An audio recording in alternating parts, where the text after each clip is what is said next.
ছেলেরা প্রথমে খুব ভালো মনে হয় দেখলে, ফেরেশতা, কনফার্ম জান্নাতি লেভেলের একটা, পরে গিয়ে যে কি বদমাইশ হয় এটা আপনি কল্পনা করতে পারবেন না।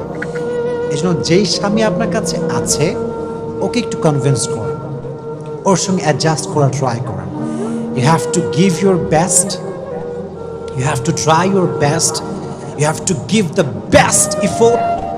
যতটুকু পারা যায় ট্রাই করেন মানানোর জন্য, ভালোবাসা দিয়ে, আদর দিয়ে, যত্ন দিয়ে, আব্বা আম্মাকে দিয়ে, মুরব্বিকে দিয়ে তাই কনভিন্স করেন। মাথায় রাখবেন, নারীর ডিভোর্স হয়ে গেলে তার সম্মান কমে যায়, তার স্ট্যাটাস লো হয়ে যায়।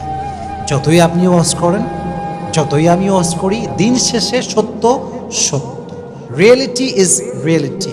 এখানে কোনো প্রকার কোনো কথা চলবে না। এজন্য বন্ধুকে বলবো, বোনেরা, যদি সাংসারিক জীবনে সুখী হতে চান, there is no alternative way of সবর।